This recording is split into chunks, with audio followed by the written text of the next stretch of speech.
Hello students, in this video we are discussing chapter number 3 goodwill valuation and its nature। वैसे तो ये मेरी book में chapter number 3 है, पर क्योंकि हम लोग पार्टनरशिप पहले पढ़ रहे हैं तो पार्टनरशिप जो पढ़ रहे हैं उसका तो ये चैप्टर नंबर 2 ही है, क्योंकि हमने पहले जो लास्ट चैप्टर पढ़ा है पार्टनरशिप का वो बेसिक एंड फंडामेंटल्स पढ़ा है। उसके बाद जो नेक्स्ट चैप्टर है वो गुडविल नेचर एंड वैल्यूएशन है। तो बुक के अकॉर्डिंग ये थर्ड चैप्टर है, वैसे पार्टनरशिप के अकॉर्डिंग देखें तो ये सेकेंड चैप्टर ही है। Meaning of goodwill. Goodwill is an intangible asset. ध्यान रखेंगे, इंटेंजिबल एसेट होती है goodwill. Goodwill is an intangible asset which places an enterprises at an advantageous position due to which the enterprises is able to earn higher profit without putting extra efforts. Goodwill एक ऐसी asset है, एक ऐसी intangible asset है। Intangible asset मतलब क्या होता है? Which can neither seen nor touched. ना आप इसको देख सकते हो ना आप इसको टच कर सकते हो, पर ये हमें हमारे बिजनेस को एक एडवांटेजियस पोजीशन में लेके आती है, जिसके कारण हम बहुत प्रॉफिट कमाते हैं, हायर प्रॉफिट कमाते हैं without any advertisement, without any extra effort. It is so because the efforts made in the past put the enterprises in the advantageous position. Goodwill मतलब ये हुआ कि जो हमने पास्ट में एफर्ट्स लगाए थे अपने बिजनेस में, अब हमें उनके कारण हायर प्रॉफिट हो रहा है। For example, if the enterprises has rendered good service to its customer, the customer will be satisfied from the quality of service, which in all likelihood will bring them back to the enterprises. In turn, the enterprises will achieve higher sales and thus higher profit. Suppose आपने एक scooty खरीदी, आप Honda showroom गए, आपने Activa scooty purchase किया है। अब उसके बाद आपने उन्होंने जो आपको 1 साल तक आफ्टर सेल सर्विस प्रोवाइड की है, आप उससे इतना सेटिस्फाई हुए कि आप एक और स्कूटी लेने वहीं पे गए, होंडा शोरूम में ही गए। क्यों? क्योंकि उन्होंने क्या किया, आपको इतनी अच्छी सर्विस प्रोवाइड की है, इतनी अच्छी सर्विस दी है, तो आप बहुत ज़्यादा सेटिस्फाई हुए उससे, तो आप दोबारा वहाँ उस इंटरप्राइजेस पे गए। तो अब देखिए, उन्होंने आप वो कंपनी ने या ऑर्गेनाइजेशन ने 2 स्कूटी सेल करनी, तो उनकी प्रॉफिट हायर होगी कि नहीं होगी? तो ये सब किसके कारण हुआ? सिर्फ गुडविल के कारण। आपकी नज़रों में उस कंपनी की एक गुडविल बन गई ना, एक ख्याति बन गई। Goodwill is the present value of expected future and expected future income that is in excess of normal return on the investment in intangible asset और for the excess price paid for a business as a whole over the book value or over the computed or agreed value of all tangible net asset purchased। अगर हमने कोई भी net asset purchase की है तो उसकी जो computed value है या जो बुक वैल्यू है, उससे ज़्यादा जो एक्सेस प्राइस हम पे करते हैं वो सिर्फ किसके कारण ही पे करते हैं? गुडविल के कारण ही हम पे करते हैं। अब यहाँ पे एक डेफिनेशन दी हुई, वैसे तो 3 डेफिनेशंस दी हुई हैं, हम डिक्शनरी की डेफिनेशन पढ़ते हैं। When a man pays for goodwill, he pay for something which places him in the position of being able to earn more than he would be able to do by his own unaided efforts। जब भी person goodwill का पैसा पे करता है, suppose हमने किसी का रनिंग बिजनेस परचेज किया, तो हमने एसेट लाइबिलिटीज़ परचेज की, बट हमारा जो टोटल कैलकुलेशन हुआ, जो अमाउंट हमने फाइंड आउट किया, वो निकला सपोज 50 लाख कि हमें 50 लाख पे करना है, पर उसके बाद भी हम उसे एक्स्ट्रा मनी कितना पे कर रहे हैं? 60 लाख पे कर रहे हैं, बुक वैल्यू से ज़्यादा पे कर रहे हैं। तो ये 10 लाख आप किस चीज़ का पे कर रहे हो? गुडविल का पे कर रहे हो, जिसका बेनिफिट हमें आगे फ्यूचर में मिलेगा। तो जो डेफिनेशन पढ़ी, इसका मीनिंग यही है कि आप जो समथिंग चीज़, सब मनी जो पे करते हो, जिसका बेनिफिट आपको फ्यूचर में मिलेगा, आपको अलग से कोई और एफर्ट लगाने की ज़रूरत नहीं है। सो वो कैटेगरी किस चीज़ की होगी? गुडविल की होगी। मीन्स जो एक्सेस मनी आप पे कर रहे हो वो किस चीज़ का पे कर रहे हो? गुडविल का पे कर रहे हो। Now we will discuss features of goodwill. First feature of goodwill is that it is an intangible asset, means it does not have physical existence and it cannot be seen or touched. Second feature is it does not have an existence separate from that of enterprises. It is realizable value when business is sold. क्या बोला गया है कि it does not have separate existence। Business से इसका कोई separate existence नहीं होता है। जैसे बिजनेस और बिजनेसमैन का सेपरेट एग्जिस्टेंस होता है, ऐसे गुडविल का सेपरेट एग्जिस्टेंस नहीं होता है बिजनेस से। ये बिजनेस से जुड़ी हुई रहती है, और जब भी बिजनेस सोल्ड होगा तो इसकी कुछ ना कुछ वैल्यू हमें रियलाइज़ होगी। Third is it helps in earning higher profit. Profit earn करने में सबसे ज़्यादा हेल्प करती है goodwill. It is attractive force which bring customer regularly to the place of business. सिर्फ गुडविल के ही वजह से जो आप बिजनेस अगर दूसरी जगह शिफ्ट भी कर लोगे, अगर आपकी गुडविल अच्छी है तो आपका कस्टमर हमेशा अट्रैक्ट रहेगा आपके बिजनेस को लेके और वो उस जगह पे आ जाएगा जहां आप अपना बिजनेस शिफ्ट करोगे। It comes into existence due to various factors such as locational advantages, favourable contract, brand, trademark, patent, market reputation. ये सारी वजह हैं जिनकी वजह से गुडविल क्रिएट होती है। 6 is value of goodwill is subjective as it depends on assessment of the valuable, and in the context of partnership it is the value of share of profit sacrificed by the sacrificing partner। जब हम, क्योंकि हम ये क्या पढ़ रहे हैं, partnership की अकाउंटिंग पढ़ रहे हैं, तो पार्टनरशिप फर्म की अकाउंटिंग की जब भी बात करेंगे तो it is the value of share of profit sacrificed by the sacrificing partner. क्या होता है, कुछ गेनिंग पार्टनर होते हैं, कुछ सेक्रीफाइजिंग पार्टनर होते हैं। तो गुडविल का शेयर की जब हम बात करेंगे तो it is the value of share of profit sacrificed by the sacrificing partner. Sacrificing partner जो शेयर, अपनी प्रॉफिट का जो शेयर सेक्रीफाइस करता है वो गुडविल का ही पार्ट होता है। जब आगे प्रैक्टिकल क्वेश्चन पढ़ेंगे तो मैं आपको इसको डीप में समझाऊंगी। यहाँ पे दिया होगा what is difference between tangible and intangible assets। So tangible assets are those which have physical existence like plant and building, lands, etc. And intangible assets are those which can neither see nor touched like goodwill, patent, trademarks. These are the intangible assets. Okay. Next, nature of goodwill. So let's we discuss what is the nature of goodwill. It is valuable intangible asset। intangible asset तो है पर इसकी कुछ ना कुछ value होती है। It is amortized। amortized मतलब होता है जैसे आप फिक्स्ड एसेट को यूज़ करते हैं तो उसकी वैल्यू कम होती है, तो जितनी वैल्यू कम होती है उसको आप क्या बोलते हैं, डेप्रिशिएशन। सो गुडविल की वैल्यू जो कम होती है उसको हम क्या बोलते हैं, अमोर्टाइजेशन। तो जब इसकी यूजफुल लाइफ हो जाएगी तो अमोर्टाइज्ड हो जाएगी goodwill. Accounting standard 26 intangible asset prescribe that goodwill should not be accounted in the books of account unless consideration is paid for it। Therefore self generated goodwill is not accounted in the books of account whereas purchase goodwill is accounted। जब हम accounting करते हैं तो हम self generated, 2 types की goodwill होती है, self generated and purchase goodwill. तो हम परचेज गुडविल की अकाउंटिंग करते हैं, सेल्फ जनरेटेड गुडविल की हम कोई अकाउंटिंग नहीं करते हैं। Purchase goodwill is accounting being evidenced by payment, क्योंकि इसका कुछ ना कुछ एविडेंस पेमेंट का होता है तो हम इसकी अकाउंटिंग करते हैं और सेल्फ जनरेटेड गुडविल की अकाउंटिंग हम नहीं करते हैं। Need for valuing goodwill. अब ये वैल्यूएशन करने की ज़रूरत क्यों पड़ती है गुडविल की, इसकी वैल्यू निकालने की ज़रूरत क्यों पड़ती है। पेपर में ये क्वेश्चन 1 मार्क्स में आ सकता है, why there is a need of valuation of goodwill. तो ये 6 रीज़न है, आप इनमें से कोई भी एक रीज़न ऐड कर सकते हैं। Where there is change in profit sharing ratio, when the new partner is admitted in the firm, when the new partner dies और retires, when the partnership firm is sold as a going concern, when 2 or more firms amalgamate। amalgamate मतलब होता है 2 firms मिलके एक तीसरी नई firm बना ले। when the and 6 point is when a partnership firm is converted into company। ये 6 reasons हैं जिनके कारण हमें गुडविल का वैल्यूएशन करना पड़ता है। Now next topic is factor affecting value of goodwill. ऐसी कौन कौन सी चीज़ें हैं जो गुडविल को अफेक्ट करती हैं। तो goodwill of the firm is affected by all the factors which increase the earning capacity of the firm. वो सारे फैक्टर्स जो फर्म की अर्निंग कैपेसिटी को अफेक्ट करते हैं, गुडविल उन सभी चीज़ों से अफेक्ट होती है। अब अर्निंग कैपेसिटी को क्या क्या अफेक्ट करते हैं। First is efficient management. Management जितना एफिशिएंट होगा उतनी ज़्यादा अर्निंग कैपेसिटी होगी और उतनी ज़्यादा गुडविल का वैल्यूएशन होगा। Next second one is favorable location। if business is located at the favorable place, favorable place कौन सी होती है, मेन मार्केट में अगर आपका बिजनेस है तो मतलब favorable place for the business is the main market। favorable place resulting in increased customer walk-in and therefore increased sale, the value of goodwill will be higher। favorable place means जहाँ easily हमारे customer पहुँच सकें। अगर हमारा business वहाँ है तो obvious सी बात है हमारी प्रॉफिट हायर होगी और प्रॉफिट हायर होगी तो गुडविल भी ज़्यादा होगी।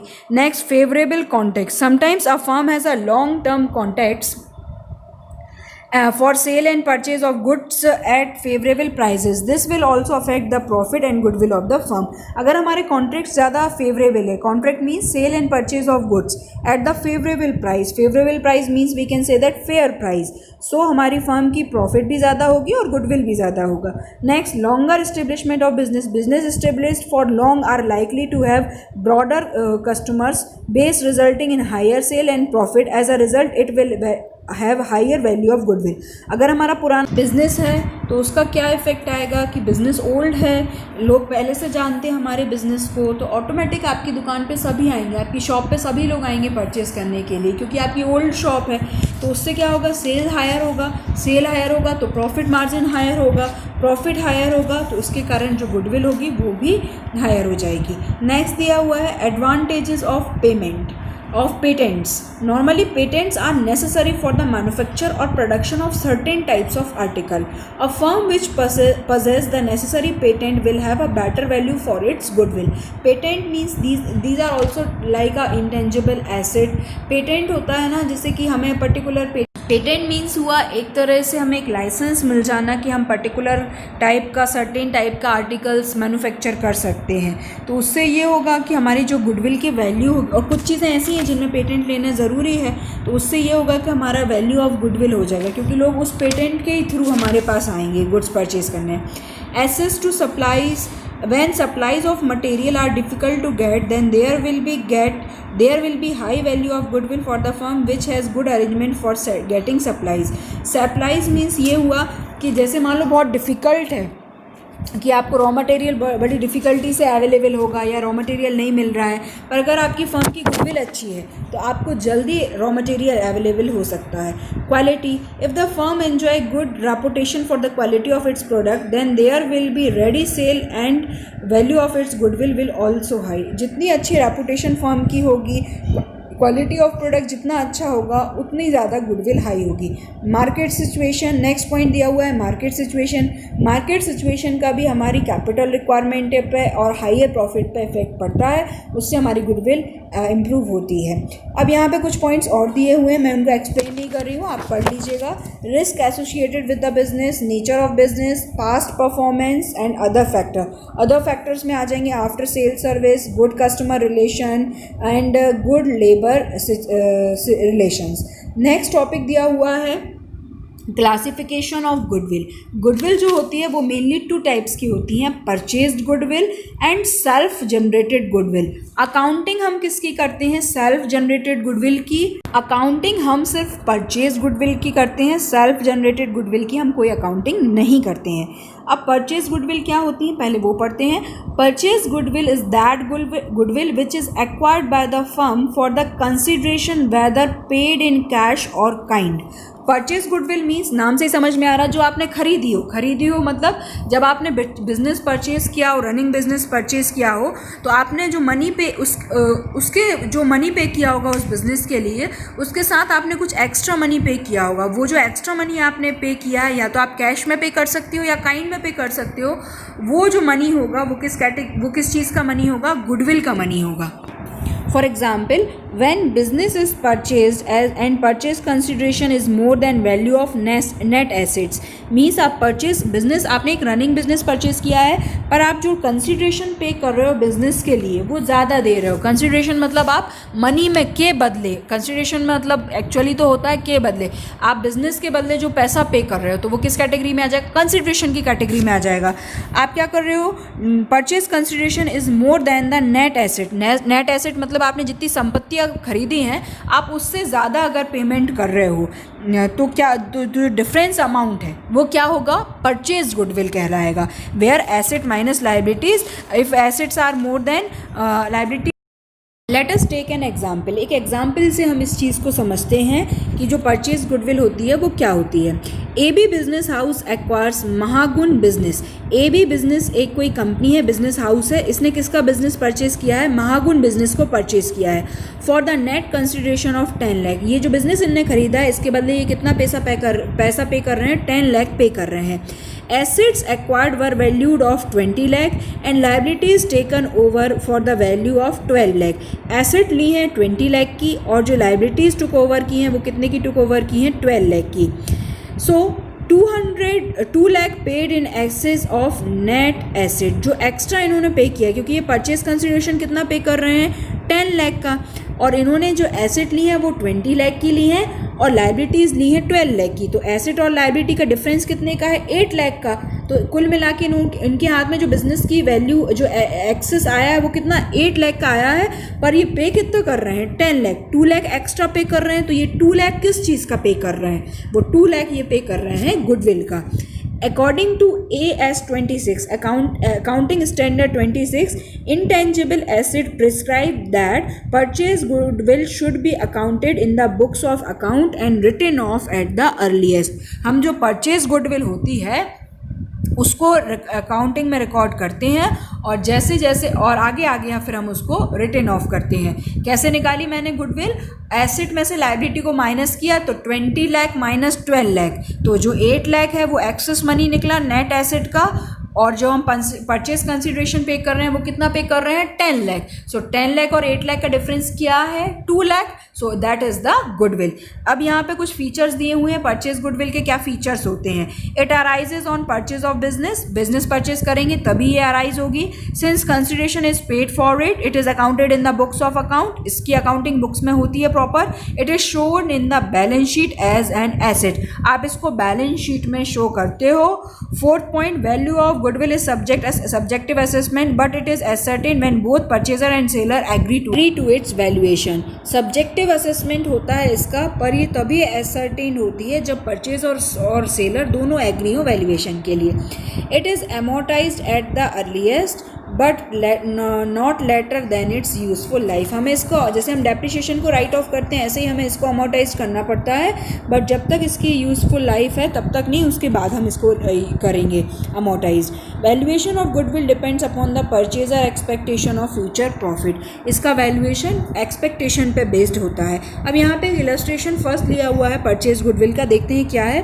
अमृत daily needs acquired a business of Shri Shivam, Amrit daily needs ने श्री शिवम का बिजनेस परचेज किया है और purchase consideration was payable ₹5 lakh. Purchase consideration कितने का पे कर रहे हैं 5 लाख का पे कर रहे हैं और उसके लिए एसेट और लाइबिलिटीज़ ली हुई हैं। तो देखिए एसेट में furniture inventory debtors and liabilities में creditors salary payable and outstanding expenses. You have to record journal entry, आपको जनरल एंट्री रिकॉर्ड करना है। जनरल एंट्री क्या होगी, all asset debit to all liabilities, सारी एसेट को डेबिट करेंगे। 7,50,000, 1,50,000 एंड 10,000 डेबिट हुआ, तो इसका समेशन कितना आया 750 प्लस 150 9 लाख, और ये 10,000 फर्नीचर का, तो 9,10,000 की एसेट हो गई। और जो आपकी लाइबिलिटीज़ है उसका कितना हुआ, creditor salary payable and outstanding expenses, ये हो गया आपका 5,20,000 प्लस 75,000 प्लस 15,000। 75 प्लस 15 हो जाएगा 75 plus 15 will be 90,000 and 5,20,000 plus 90,000 will be 6,10,000। अब देखिए एसेट का टोटल कितना आ रहा था आपका, एसेट का जो समेशन आ रहा था वो आ रहा था 9,10,000 और इसका ये आपकी एज लाइबिलिटीज़ का समेशन आ रहा है 6,10,000 और परचेज कंसिडरेशन कितना पे कर रहे हैं 5 लाख। अमृत डेली नीड्स की बुक में अकाउंटिंग कर रहे हैं आप। अमृत डेली नीड्स ने परचेज किया है, किससे परचेज किया है, acquired the business of Shri Shivam, Shri Shivam का बिजनेस परचेज किया है। तो एसेट आएंगी और लाइबिलिटीज़ जो है वो क्रेडिट साइड जाएंगी। तो और पेमेंट कितने का हो रहा है श्री शिवम को पेमेंट हो रहा है 5 लाख का। तो एसेट डेबिट टू लाइबिलिटीज़ और क्रेडिट साइड टू शिवम करके जो परचेज कंसिडरेशन की अमाउंट है 5 लाख वो डालेंगे। सो अब जो डिफरेंस आएगा 2 लाख का वो कहाँ जाएगा, एसेट में जाएगा। कितने का डिफरेंस आएगा, 2 लाख का डिफरेंस आ जाएगा।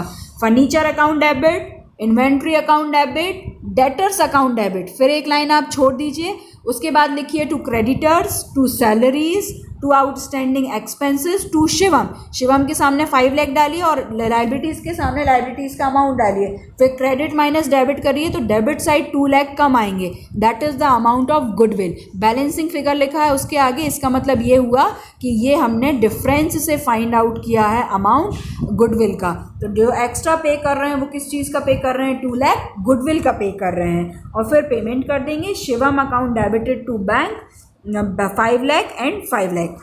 Next is second is self generated goodwill और नॉन परचेज गुडविल, जिसको हमने परचेज नहीं किया है, ये सेल्फ जनरेटेड गुडविल की कैटेगरी में आएगी। Self generated goodwill is the goodwill which is not purchase for the consideration but it is earned by the efforts of the managers और management. It is internally generated goodwill which arise from the number of factors like location, efficient management, good quality that the running business possess due to which is able to earning the higher profit. जो business ने खुद generate की है, किस कारणों से generate की है, फेवरेबल कंडीशन, जैसे अच्छी लोकेशन है उनके बिजनेस की, एफिशिएंट मैनेजमेंट, उसके कारण जो गुडविल जनरेट हुई है वो किस कैटेगरी में आ जाएगी, सेल्फ जनरेटेड गुडविल की कैटेगरी में आ जाएगी। फीचर्स दिए हुए हैं सेल्फ जनरेटेड गुडविल के, जैसे it is generated internally over the years, it's valuation is subjective assessment being not based on evidence. इसका कोई एविडेंस नहीं होता है, इसलिए हम इसकी वैल्यूएशन नहीं करते हैं। And AS 26 prescribe the self-generated goodwill is not accounted as an asset.